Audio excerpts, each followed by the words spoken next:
Good evening. Today we'll be discussing Lowe's extended strategy and the recommendations that I have for Lowe's. Just a quick overview of Lowe's themselves. They are one of the best home improvement companies right now in the market, second to Home Depot. They are trying to quickly, move up and gain some of that market share from Home Depot. But in order to do that, they have to open up more opportunities internationally. They have to reduce cost in transportation and logistical, and focus more on the marketing research by investing more marketing resources to compete with the Home Depots, with the Targets and the Walmarts. My recommendation for the extended strategy here is diversify the business. With COVID-19, the pandemic hit. A lot of companies weren't able to adjust when the stay-at-home orders were issued. But with the exception of Lowe's, Home Depot, and many companies that already had an e-commerce business already set up, they were able to take that brunt hit at the beginning and continue producing. With this, I think Lowe's needs to create a better strategic plan for situations like this, for pandemic issues or for natural disasters or anything that might happen in the near future. They will need to invest in a sound strategic plan. That's why diversifying the business and the risk exposure is crucial for them. Another suggestion I have, or recommendation that I might have, is building their inventory CRMs. Shrinkage is a big issue with a lot of companies. A lot of companies face shrinkage, and not having a good inventory system to track product, track sales, track anything that, the day-to-day for a company is crucial if you don't have it. I think Lowe's does not have a good CRM, but they need to improve a little bit more on their CRM, take a more initiative on having a reliable CRM that will allow management and executives the flexibility to track in real time and also reduce that shrinkage.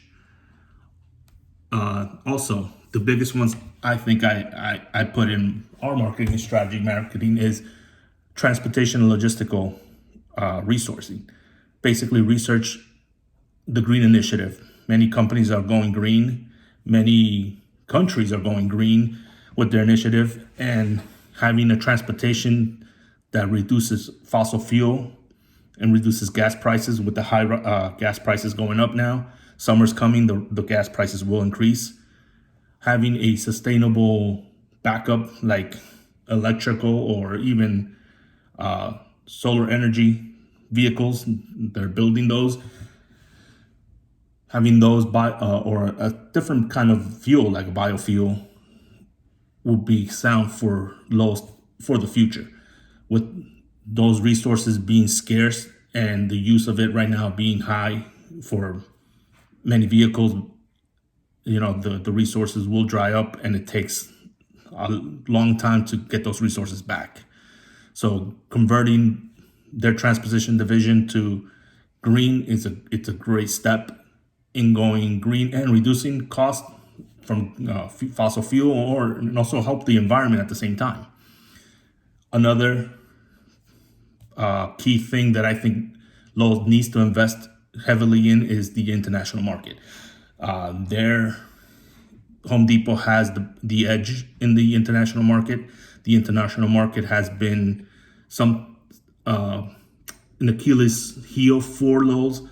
They tried. They haven't been very successful in doing the international market, with the exception of Canada. But many analysts think that Canada belongs in the domestic market anyway. Now, Lowe's has been very successful in the domestic market and is only second to Home Depot. And with the new products and the focuses on, servicing do-it-yourself projects, I think they're key to take a little bit more of the market share in the domestic. But now it's the right time to invest in the international market also as well. That takes me to investing in e-commerce. We talked about how The pandemic changed a lot of things for companies. Investing in e-commerce, investing in a telephony system that could actually able to take orders through the phone and ship them out through is vital. I think they should invest in that. A lot of companies are going that route by investing in an e-commerce and in a call center type atmosphere. This also provides that diversified plan because those agents could be work from home agents. So it makes it simpler for Lowe's to have that going in case of any natural disaster, pandemic, or anything that could cause business to stop. And thinking of how businesses work nowadays, the ethical and the Christian view comes up. Many questions come up. Is the company ethical? Is the company following that the path of Jesus? And I believe Lowe's has done that. They gave millions and millions of dollars for COVID relief. They had their employees create hazmat suits out of plastic for the frontline workers in the hospitals, and aided them very much so. They also provided food for those who couldn't afford food, provided for their own employees, which to me, I think stands out very much, especially when the pandemic hit and a lot of people suffered employment, suffered not having food, and they lost their faith.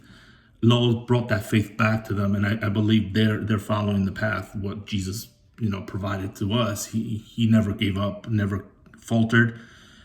I think Lowe's did the same thing with their employees. Their employees are top notch when it came to creating programs for less fortunate people, and having that sparks that Christianity, that worldview, that ethical view that people, and it builds a great rapport with customers and consumers. Me as a consumer, and I'll be honest, I don't go to Home Depot. I go to Lowe's to get my stuff because they provide that customer service.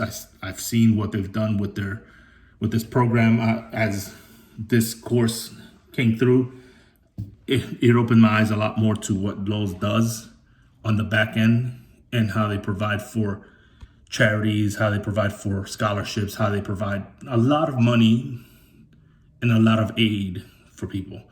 And in this day and age, hope is what people really look for is, do I have the hope? Could a company provide that hope for me? And I believe Lowe's has done that.